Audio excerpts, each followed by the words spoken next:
I'm Cuban B. Yes, Cuban B.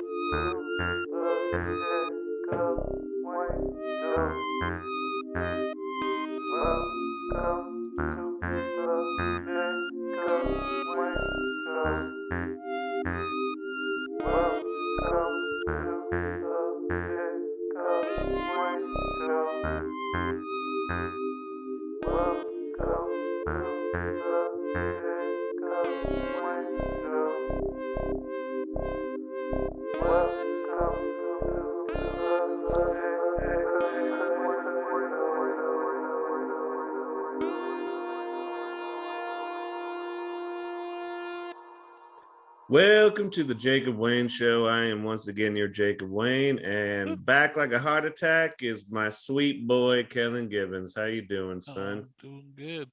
I'm back again, coronary. Hell yeah. Well, we're recording a little bit earlier. I've been trying to record a little bit earlier lately. The sun is shining in. I'm in a new place. You have a certain glow about you. You're not pregnant, are you? Well, with sunlight. With sunlight and ideas. So I'm just sipping on a little bit of water and some coffee. How about you? I too I'm on the coffee, but I'm from the coffee shop, so I got me a pistachio mocha. There you go. Very delicious. Is that your go-to, or just kind of trying it out? It's my go-to lately. They just started carrying the pistachio flavoring recently, so it's always been one of my sleeper favorites. I didn't know how much I liked it till kind of recently. The last couple of years, I've been getting more pistachio. Like the gelato at the Beehive Grill was what turned me on to it. I was like, oh man, I've always liked pistachios, but I never got into the dessert side that much. But yeah, like, oh, these are amazing. I've never been too into nuts, things like that. I'm slowly getting a little more tolerant of them, like a peanut sauce and Thai food or something like that. But with that, I don't have any really new food updates or stories or anything. If you care about the stuff I'm cooking, feel free to follow me on Instagram, because I've been sharing that nonsense. But I just share whenever I try a new recipe or something. But well, tell me about that noodle dish you made a little bit. The Shirataki Noodles. Yeah. Have you heard of Shirataki Noodles? Well, I was kind of wondering because they sound really similar to japchae noodles, which are sweet potato starch, which a yam is like next door to a sweet potato, if not like a different variety of sweet potato. So I don't know. They're considered a glass noodle probably. And so I imagine the carbs are pretty similar. Do they come in like they're really long and they're like kind of folded in half? They come in. No, they come in a little plastic package and they're already like in a liquid. So then you open that, throw it in the strainer, rinse it to get that kind of liquid off of it. Some people say it smells bad. I can't even smell it, whatever. But you let it sit in the strainer while you're doing all your stir fry stuff, which I did a gochujang sauce and just stir fry veggies and pork and threw that together. What we realized though is I did the leftover of that with a little extra beef and hoisin or hausen, however you say that, sauce. And we just did that with rice. Sorry, my computer's doing this annoying thing all of a sudden. And we determined that the hoisin sauce and the beef would go better with the noodles, and then the gochujang would probably be better on rice. But that's really the main thing.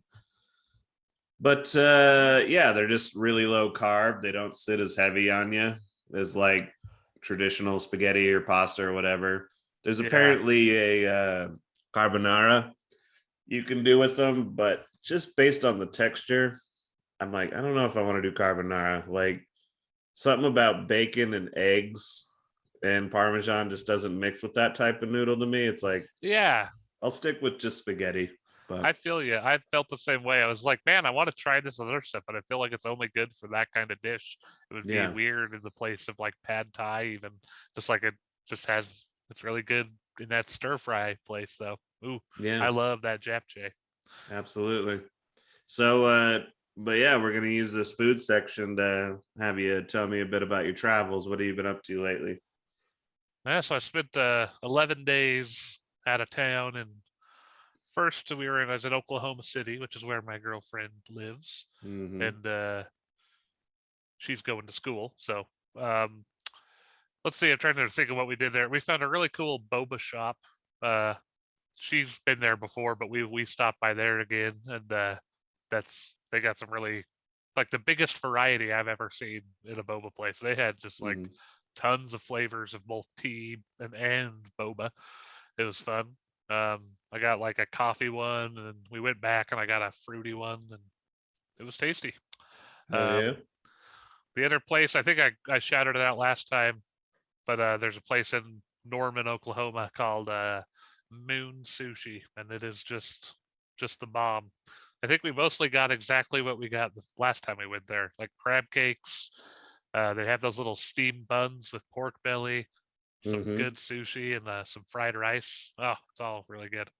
Hell yeah. But for the last bit of the trip, though, we for Kristen's spring break, we went to Hot Springs, Arkansas. Which have you ever heard of that place? Just curious. Nope. I haven't either. I'd never. That whole There's a lot of middle part of the country, I don't know a lot about. yeah. Me neither. Especially Arkansas. I've been sleeping on Arkansas. It was this like that place is amazing. It looked like the mountains were epic. Like well, kind of similar to here, really. Some parts when they were the Ozarks, and then you come out in this like city in the middle of the mountains. There was a couple of theme parks there, so there's like roller coasters poking out of the forest. Mm. It was just this giant place. They had all kinds of restaurants and stuff, all kinds of fun. Hot Springs itself is a cool national park with some old like turn of the century bathhouses. So Yeah, yeah, yeah. good times. But the best place I think we went there was a Vietnamese noodle house. Went and got Mm-hmm. some. I got the pho, and Kristen got a crispy bird's nest. Have you ever seen that dish? Never heard of that. It's those cal soy noodles you get at Uh-huh. the that kind of thing, but they make it into a nest, and then they put the stir fry in the middle, so the bottom noodles get a little soggy, the outside stays all crispy. You Hmm. kind of mix how you want it, and it was good. It was very good. Hell yeah. That does sound interesting. I will go back a little bit. So you were in the Ozarks. Yeah, Is that I guess I never really knew. Is the Ozarks a mountain range or the mountains or what defines the Ozarks? it's like a big mountain range, like the Rockies. The Are Ozarks. they like attached to the Appalachians They're like the or next range, I believe. next range over? So they're like their own I'm thing. totally guessing, maybe a couple in between them, but yeah, something like that. Yeah. No, yeah, I just oh man, do you remember that political story from way back in the day? Where there was like this dude who was cheating on his wife, and it was like maybe it was with the foreign woman, and I can't remember if that was even really that relevant to it. Oh But yeah, he he's just said he from was there. on the Appalachian Trail. He's like, he's just on the Appalachian Trail, and like he was out of the country or something, or I can't remember what it was, but Huh. after that, he's like, yeah, just everyone was like, don't worry about him. He's on the Appalachian Trail right now, which everybody just started saying, like, oh, you're cheating on your wife. You're on the Appalachian Trail or something like that. Oh, that's This is back when Jon Stewart was on The Daily Show, and I still yeah. watch that show. And uh, yeah, anyway, the reason I it, bring that up is the Appalachians. I was like, wait a minute, what is that? And then I like looked it up and was like, oh, well, fucking A. I think we yeah. get a little snobbish with our mountains out here in the West. We think they're the best, but there's a lot of good stuff over there. There's a lot of good mountains around, but at least there's mountains there. I just thought that like Arkansas was another flatty, just like Yeah. nothing. Was it pretty So hot and sorry. humid there, or is that not far enough Um, south? it was warm. We were there at the perfect time. Like it was still pretty like cold for there. Like the Yeah. tourist season was still just starting to go, but we were loving the temperature. It was hot in Oklahoma. Yeah. And then it got really cold too, but it kind of goes all over the place down there. Yeah. I guess Arkansas is, it's the South, but Mm-hmm. it's maybe not like the really humid, swampy / tropical South. It's like the top. Yeah. It's like the chest of the South. And Louisiana's the dirty bottom. Yep. Mm-hmm. And then we all know what the Florida is, dangling off the end. Alabama's the creep holding the shotgun in the corner going, Are you sorry, I just first or watched second? Deliverance lately, so sorry, the South. But that has You painted a bit of apologize a to the picture banjo. for me. Oh, yeah, and that whole Civil War thing Yeah. and current political leanings. Anyway, anything else from your trip that really stood out? Oh, we also went to a really fun sushi place. It was just kind of like everybody had on like sports jerseys. Like all the Mm-hmm. people working there just got to wear whatever jersey they liked. You could just tell that the owner chef was really cool.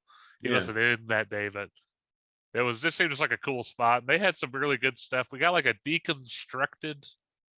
It was like a lettuce wrap, but it was a sushi, kind of a deconstructed sushi. So they gave you some spicy tuna and some Mm-hmm. crab and some other stuff, and you rolled it all in a lettuce wrap. It was pretty Yeah. tasty. We got way too much food there. It was fun. Yeah, it's always a good problem to have. Yep. Yeah, I guess two things I'll say about that though is that you'd be surprised how many sushi restaurants I've come across that become a little bit like sports themed, if not themed, then at least like really sports friendly. Mm-hmm. Like I'm gonna leave them nameless so as to not talk too much shit, but there's a sushi restaurant here in Fort Collins that is just way too pretentious sushi restaurant. Like they had Yeah. a menu of like 200 sakes, and the waitress was just talking to us like we were children.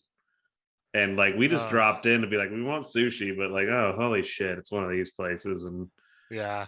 like it's weird, cushiony seating. Like, it was bizarre.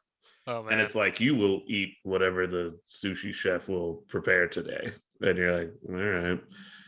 So it's like, as soon as we did that, we're like, man, we're going back to Jaws. I underappreciate that place. Like they've had moments where they don't always nail it, and that's probably just due to particular new staff or whatever. But Yeah. recently we've decided to turn Sundays into like sushi night.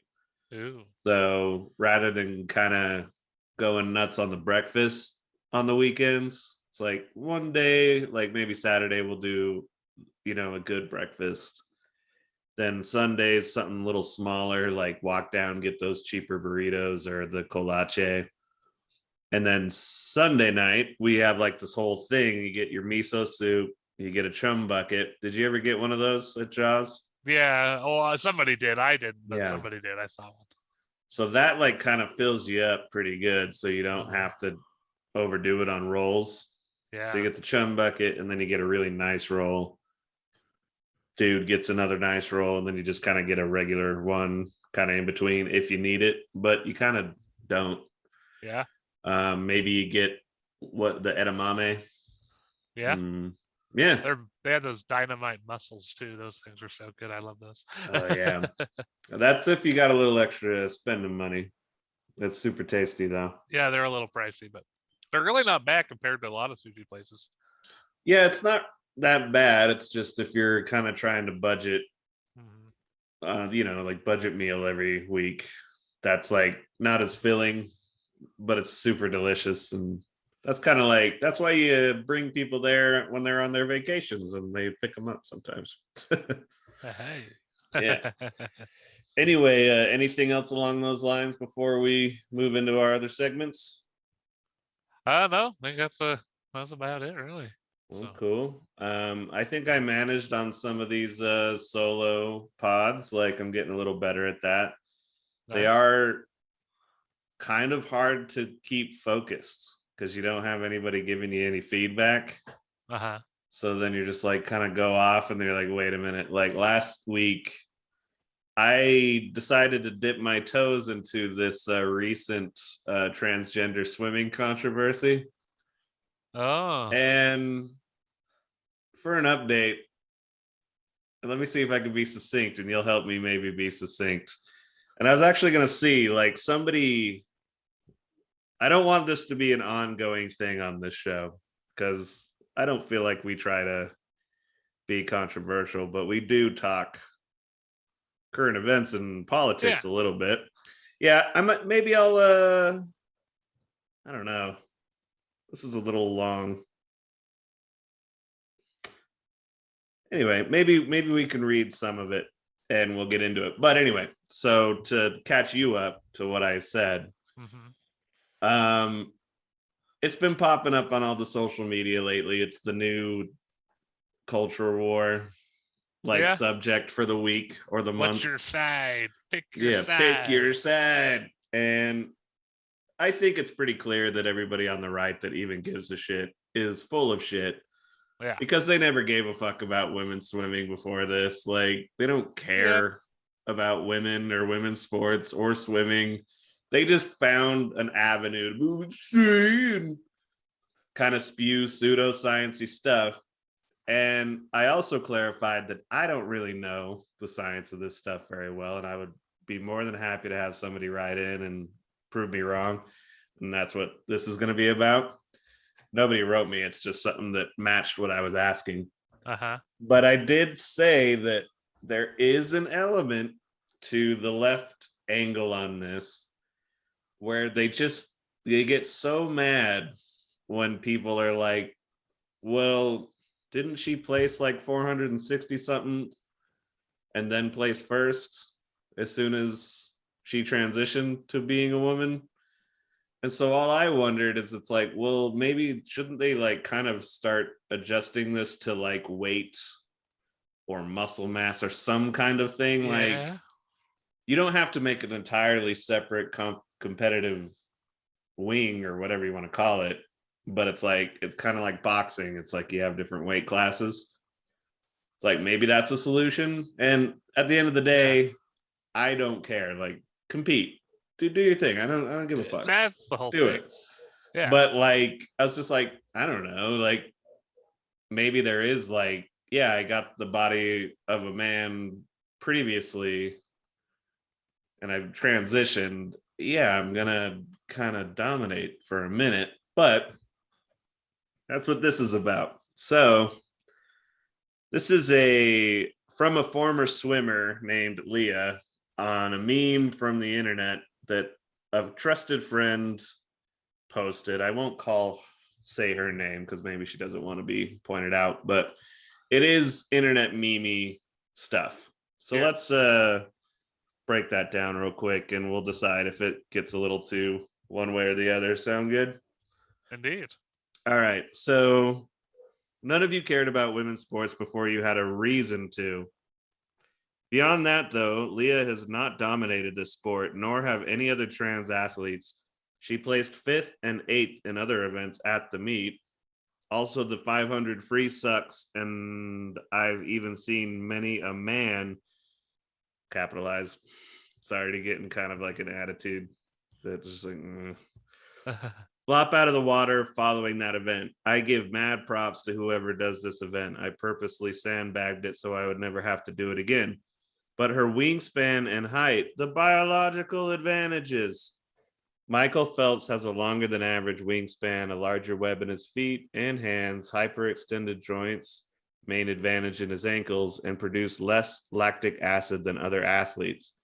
No one complained about his advantages and more or less dominated his sport. Some women are tall also, but it's also a tall woman AFAB athlete. No one yells that they should compete with males. If you go after one athlete's body, you have to go for them all. It's a good point. If you only go after Leah or other trans female athletes, you're transphobic. Yep. Yeah. Furthermore, where do we draw the line with natural advantages?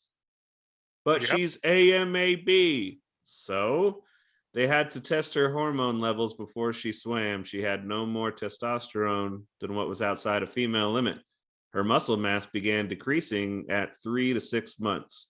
Then I also posed the question to you, what about intersex people? She took 2 years off of school to make sure she would participate in this sport. Didn't know that. NCAA let her compete, be mad at NCAA, not Leah. She's a person, not a political pawn. You know, there's a lot more here, but I think that's a good spot to stop. Yeah, it's all true. And like, yeah, people think of male and female as A and B, and it's like, no, they are 2 points on a giant Wide graph. spectrum. Like, yeah. Well, yeah. And I guess, yeah, it's like I wasn't aware of the muscle deterioration as a factor after 3 to 6 months. That's interesting. Yeah. And but yeah, I don't think that changes what I suggested. Maybe you do make a weight class then. You know, like, because if you say you have a male competition in Michael Phelps, maybe, yeah, it is. Maybe it isn't fair to throw him in with all these other dudes that don't match his physicality, and he just dominates them. And like, that's not even a trans issue. Well, That's it almost sounds like a height and wingspan kind of ratio would be the thing for swimming, right. And that gets to, what's the word? It's not. It's like equality. That's what you have to be thinking. Equity and equality, all that. Yeah, like you're gonna have to do it that way. And my thing, like, especially is surprising, the right doesn't see this. Like, it's sports. Like, whatever happens with it, I don't care what happens on us. Like, outside, we're really like talking about how the government is viewing that, and we don't want the government deciding anything in that area. No, it should and they of all people should be agreeing with that. Yeah, start your own sports competition thing that has these parameters and Private rules, thing, yeah. and then see if it succeeds in the market. Exactly. But I would say that, like, the way I always heard the difference between equality and equity was equality, like, it was represented in an image. Unfortunately, I can't really show it. Maybe I can find it and pop it up, but we'll see. I've been doing too much editing this week, so I probably won't, if I'm being honest. But so there's these 3 individuals that are different heights, and they're trying to see over a fence to watch a race.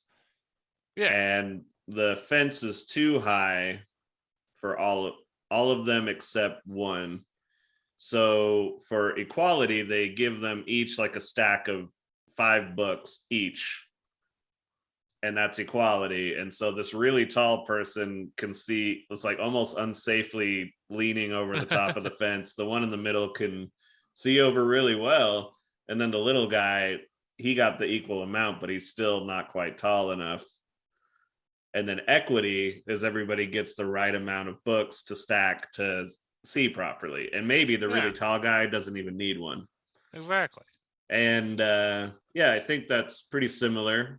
And I don't know. I think the only reason I like try to see it from that other angle, because I think you'd agree with that, right? There's a lot of just it's all in the presentation. On the left, it's like, it's so like, you fucking hateful piece of shit, and you're just like, oh man, you like, he's like, you annoy me so much. And it's like, if you keep doing shit like that, you're gonna lose elections with middle America. It really is what it boils down to.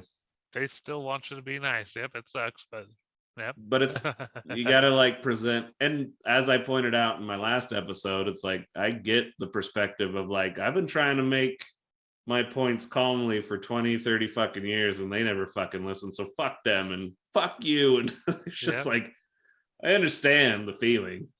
Yeah. But it's just like, to me, it's that same discussion we've had with like news, where it's like, you can't fight fire with fire and just become the reactive emotional left to counteract Fox News. Like, you have to be calm and reasoned. And I bet you a lot of people on the left that get really on a soapbox and accusatory think they're being reasonable.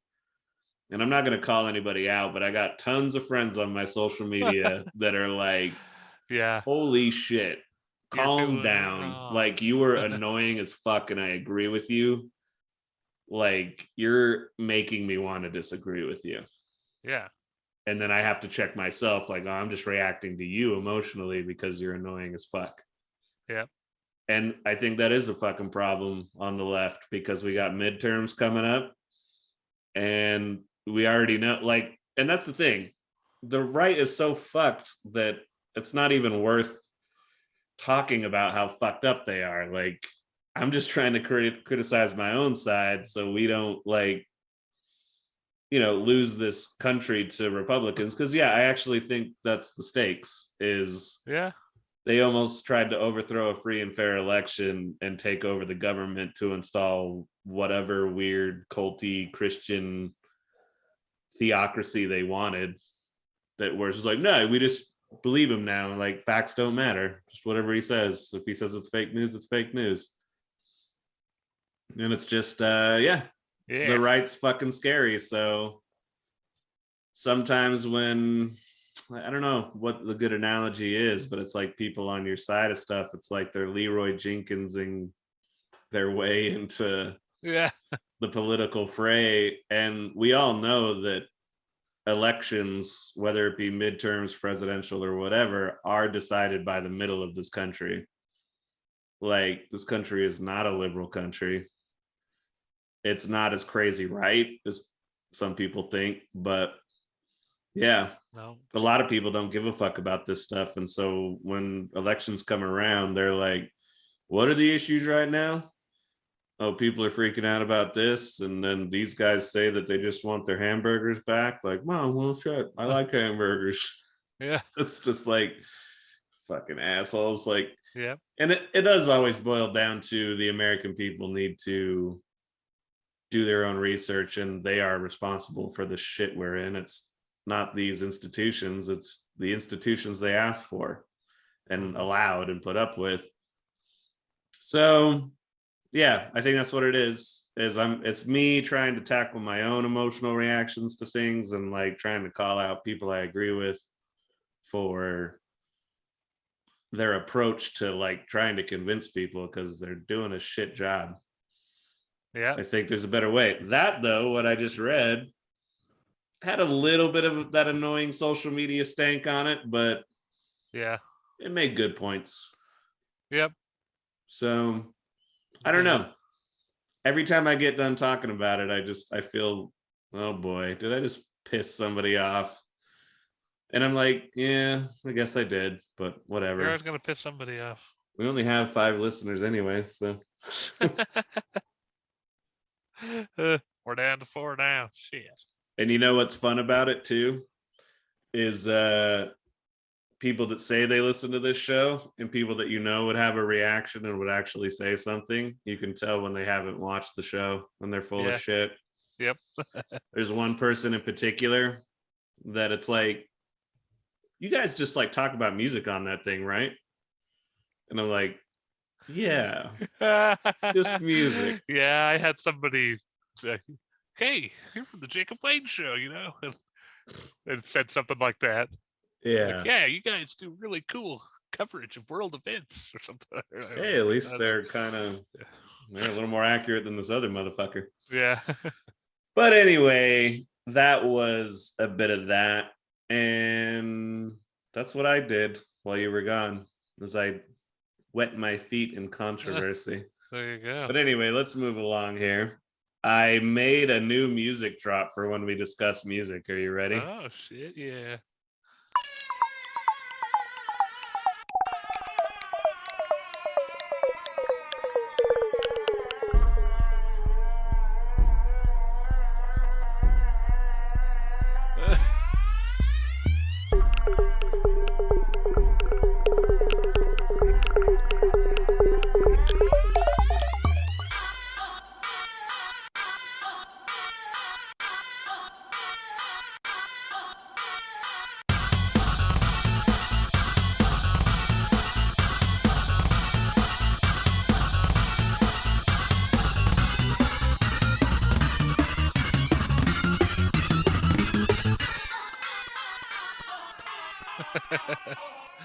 Nice. Yep. Sampled some Yoko Ono. Oh, that's a Yoko. I was like, what is that odd vacuum cleaner like noise? Yeah. We were like, we're going to use Yoko. And it's just like, I like the idea of just like, but I needed a little more. I need a little more zhuzh. Yeah. Also, especially for prepping stuff ever, it gives us a little breather. But there you go. Nice. That's our little music drop. I thought about starting the episode with it just to weird you out. But with that, any announcements on your part, stuff that's coming up? Oh, let's see. I did help but helping my friend Rachel record some songs from our old back in the day. We used to play in a band together, and we had a couple of originals that she written and one we wrote together.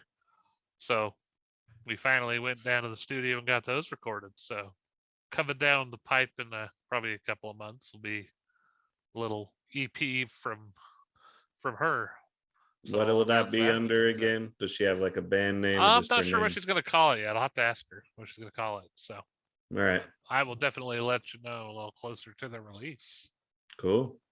Yeah, as far as this end goes, got that Gamma show coming up on the 1st at Emporium Sports Bar here in Fort Collins. If you can make it, make it.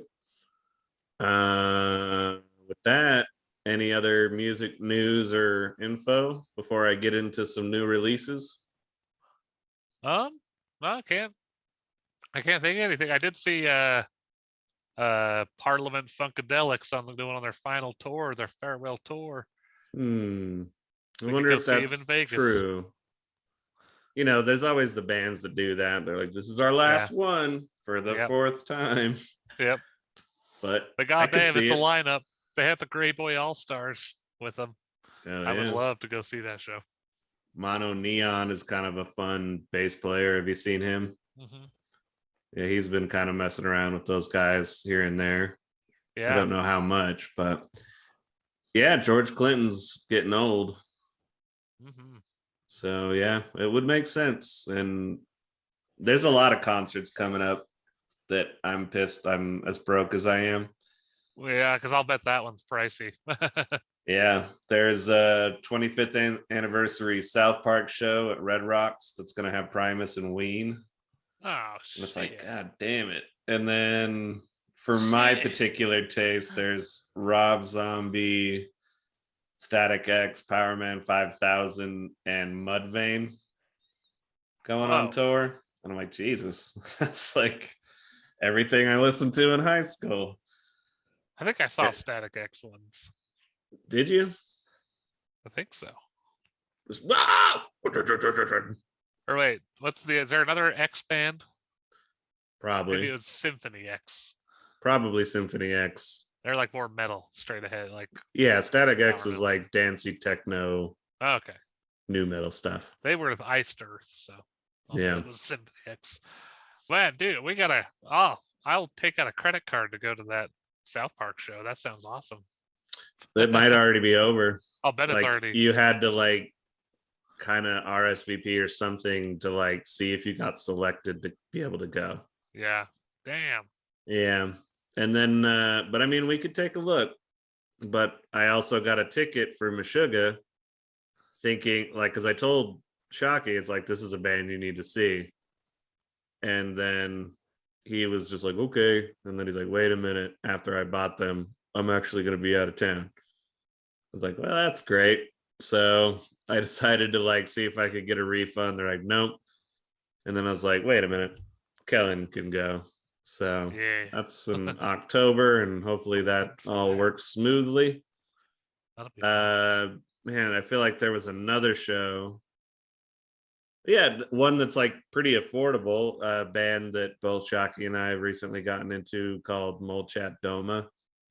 They're like this 80s synth wave kind of thing. Nice. And they're coming to Denver, but when you stack all those other shows going on, it's just like, I can't. It's like, this sucks. Especially with ticket prices these days. That was the first one that's like pretty reasonable. So it's like, probably that'll happen. Nice. But yeah, and then that Rob Zombie, Static X, Mudvayne, Power Man show, that's only going through Utah, not coming through Colorado. So I would have to figure out how to get to Utah for it. But like, I don't weird. know. I don't know. Like, I think metal and things of that nature do better in Utah than Colorado. Huh. Unless it's like a big name. which a Uh-huh. lot of those bands are, other than Rob Zombie, maybe, Mhm. like they've definitely gone down in as far as the attention they get. So yeah, I don't know, but I have noticed that a little bit. Also, like the stand-up scene is showing a lot more love to Utah more and more. I hear a lot of stand-ups I listen to talk about going to Wise Guys. Yeah. So yeah. Anyway, let's go over some new releases real quick. There's another new track from Meshuggah. It's their third single. That's how bands seem to be doing it these days. Yeah. And that's from their new album Immutable that I ordered the vinyl, and that's on its way. It should be here. I think it's released on April 2nd or something, but I'm not totally sure. But excited for that. It's all pretty good stuff, mixed a little more warmly than their other records, as their drummer said. And I've noticed that. And it's something to get used to, but I definitely like it. A third single by Red Hot Chili Peppers, and they're old. Yeah. And I like the band, but the singer, I can't. I have to like listen to it enough to just like put them in the background in my mind. And then I Yeah. usually end up kind of liking it, but it's You always don't a task on the first couple of listens.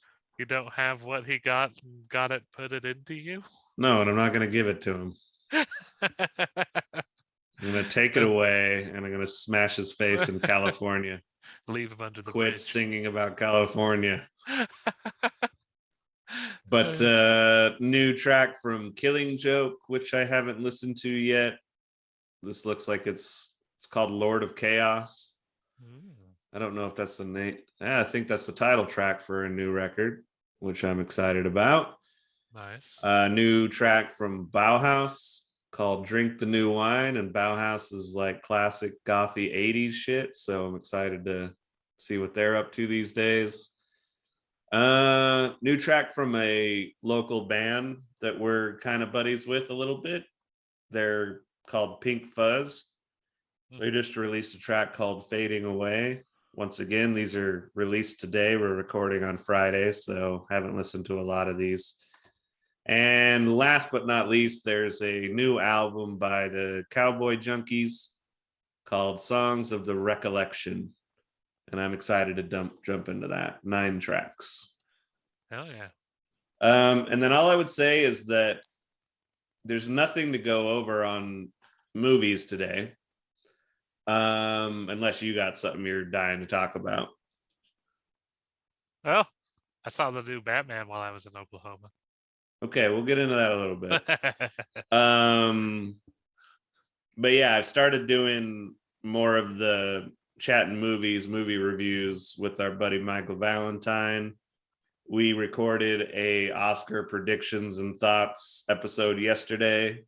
Cool. And so I'm going to be releasing these up on Spotify, just on the same stream, but they're in their own playlist on our YouTube channel. And so with you, Kellen, I'm hoping to get you on some more album reviews. Yeah. So we're going to be taking a look-see at new releases as they come down the pipe. And we got 2 releases that I wanted to go over with you because I thought your thoughts would definitely be interesting on them.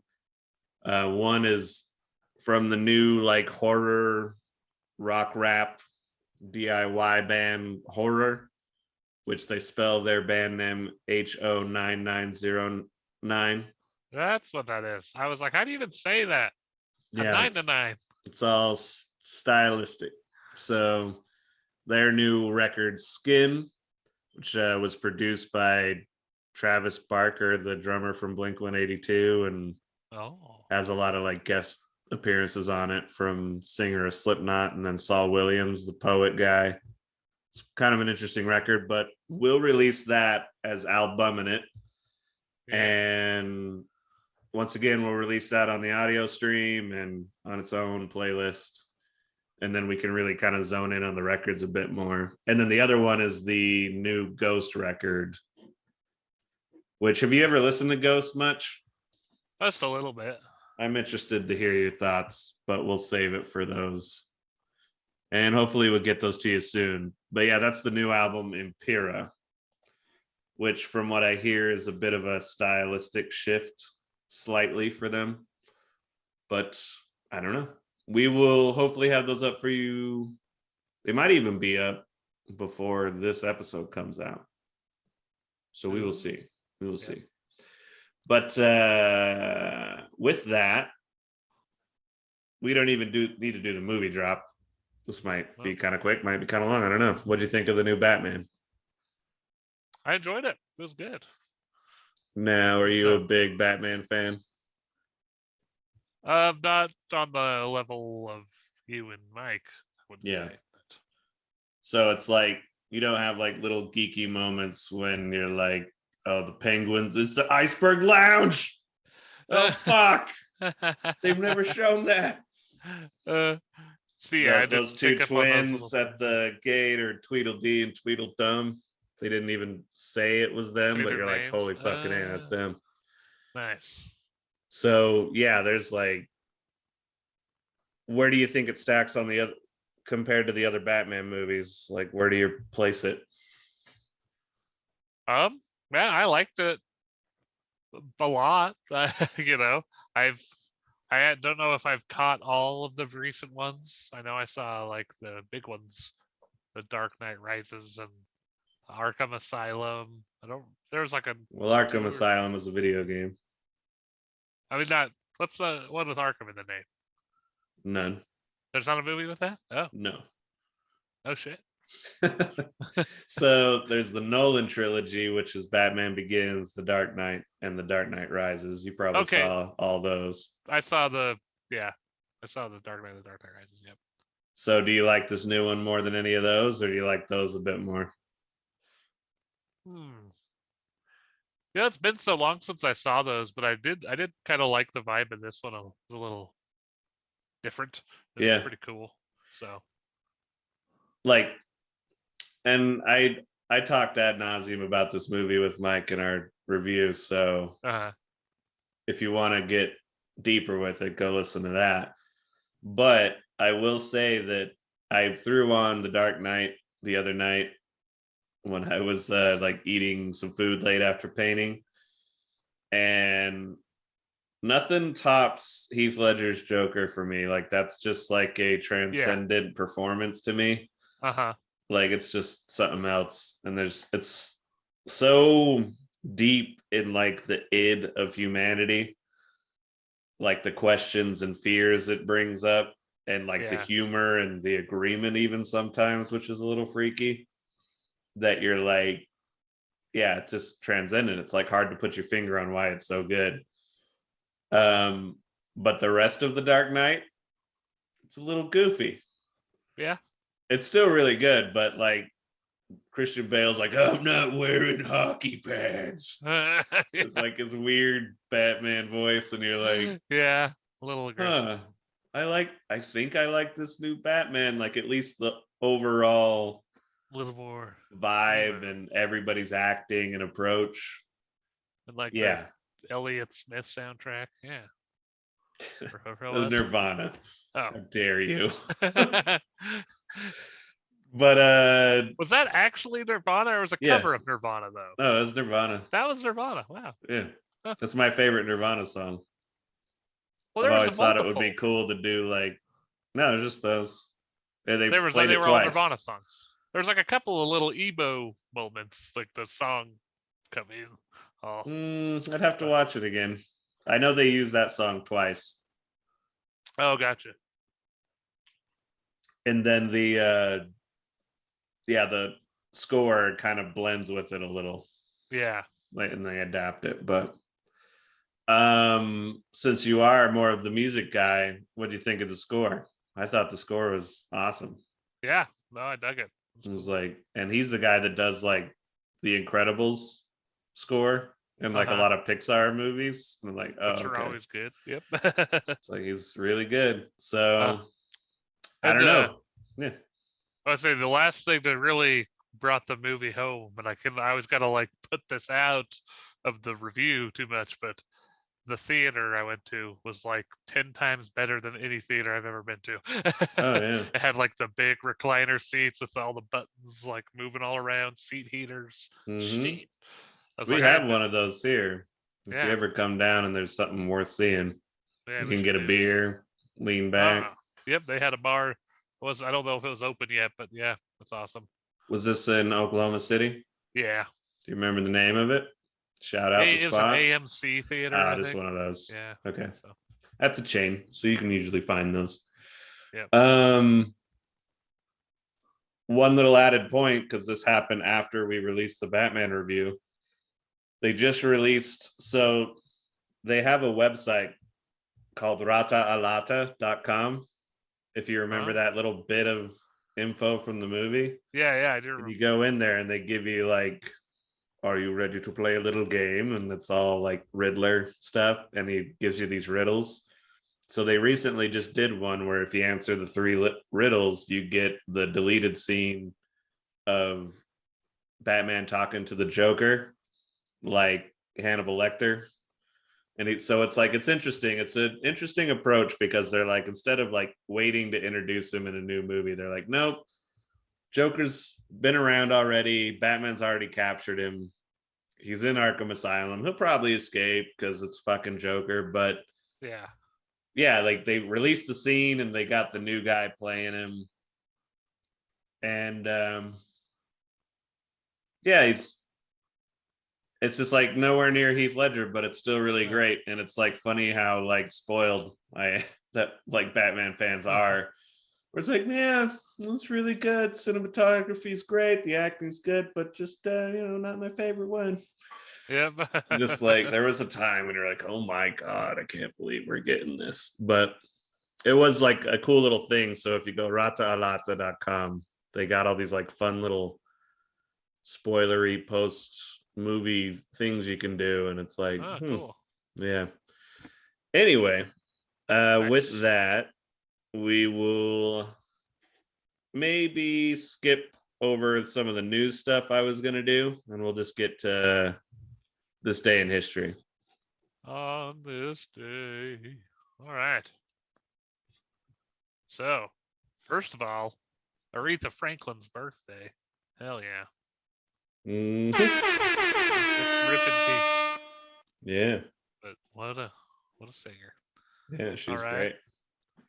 And taking it way back to 1306, Robert the Bruce, crowned King of Scotland. Bruce. Yeah, King of Scots. Did I already tell that story on this podcast before? Which one? My buddy DJ was obsessed with the movie Braveheart, which that partially deals with is the Bruce and Sir Robert the Bruce, and the part where basically William Wallace gets betrayed by like the council of like Scottish what's the term I'm looking for? Not royalty, but like upper class Scots that take money from the crown of England. Like they betray William Wallace, and then so Sir Robert the Bruce runs up. He's like, no, like leave him alone. And then like some of the guys that are beating William Wallace start turning on him and hitting him, and then one of the guys just goes, no, protect the Bruce. And like, so DJ and I would just always do that. Like if you had to like, I don't know, it was always contextual to if you had to protect something. It's like, no, protect the Bruce. And I thought about trying to find the audio from the movie before this episode, but I couldn't. Nice. So anyway, maybe that'll be on the soundboard one day. Indeed. That'll be a good one. But yeah, Sir Robert the Bruce, the real hero of that story. From what I understand, Braveheart's full of shit, and it's really Sir Robert the Bruce. You got to give credit for that time in Scottish history. He won it. Yep. Nice. All right. See, it's Beverly Cleary died this day. Who's she again? So she's the young adults author. The book series I read is called Ramona. Yes. It was pretty good. So All right. let's see. 1975, King Faisal of Saudi Arabia was shot to death by his nephew. What the hell is even that? Ridiculous. Killed by his own family member. Not cool. Not cool at all. Sarah Jessica Parker's birthday. She was abusive to the staff. See, it was MLK's march from Selma to Montgomery. The treaties of Rome were signed. China. That's Elton John's birthday. Damn, what a birthday.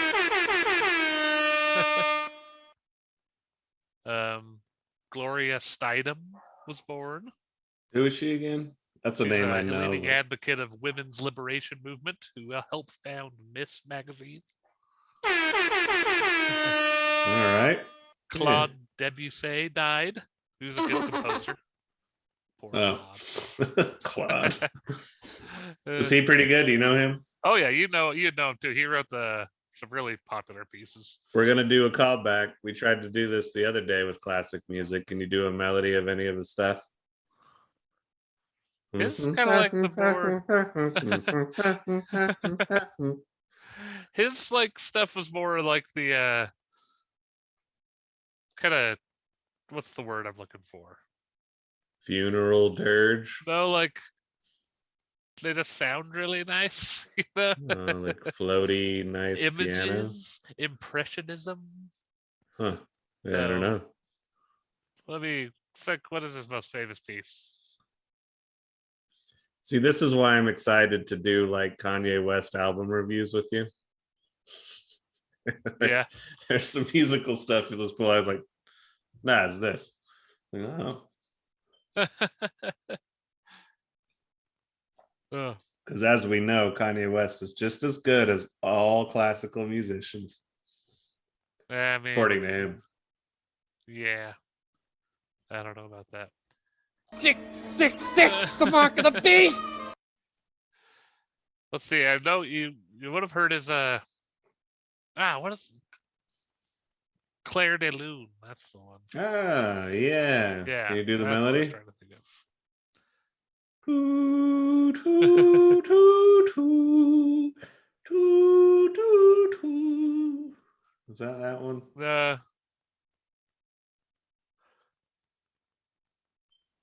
Anyway. Yeah, you pull it up, you hear it. It's like, Wait a it's minute. like a lot of We chords. can do that real quick. Tell us a Yeah. little more of this day in history, because that should be public domain, And right? then you pull it up. Oh yeah. All right. The fire at the Triangle Shirtwaist Factory in New York City killed 146 people, which made OSHA. Made OSHA. Thing. Oh man. And Debussy died, but Bela Bartok was born, and he wrote that one crazy piece from The Shining.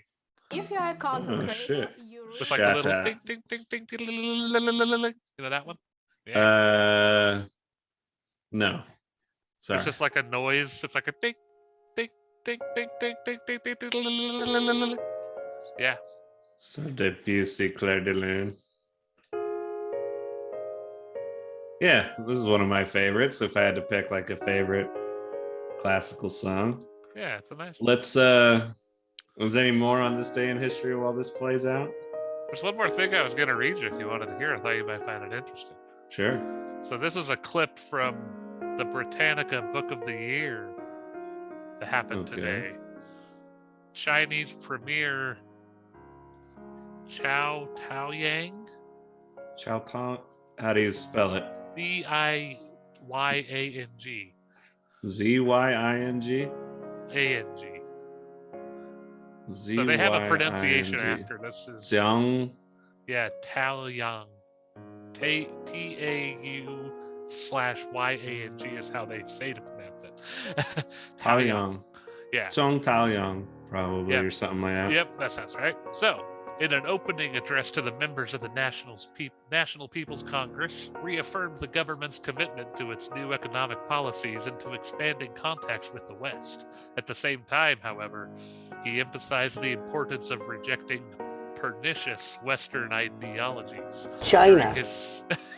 During his speech, he blamed China's continuing economic problems on low productivity, widespread inefficiency, inordinate emphasis on construction projects, and government budget and trade deficits. She was abusive to the staff. Some days earlier, Meng Chen, a lukewarm supporter of China's new economic policies, had successfully urged fellow members of the Standing Committee of the NPC not to request the NPC to pass a law preventing Communist Party officials from intervening into the day-to-day operation of state factories and enterprises. Naughty! Naughty, the jungle of love! Daddy, chill. All right. Well, this has been great having Wow. you back, and yeah, I feel like this fluttering, beautiful feeling inside myself while Nice. I'm inside this podcast with you. Maybe Together. one day we can be inside together. Oh. Well, not really my thing, but I miss you, buddy. I miss you too. And can't wait to have you come down, see Meshuggah. Maybe I'll see you before that. I don't know. That's all the way out in October. I think I need to. Yeah, I think maybe I'd be able to get down a little before that. Well, hell yeah. Well, with that, we'll say goodbye, and we'll see you next time. Indeed. Bye, everybody. Thank you for listening to The Jacob Wayne Show. If you would like to contact us, please write us at fogkoshka@gmail.com. That is FAKOSHKA@gmail.com. You can find us on Spotify, iTunes, and YouTube. Simply search The Jacob Wayne Show and it should pop right up. Make sure you like and subscribe and leave a review and share this podcast with your friends. Please write us. It helps add content to the show and makes the show even better for you, the listener. Thanks for tuning in.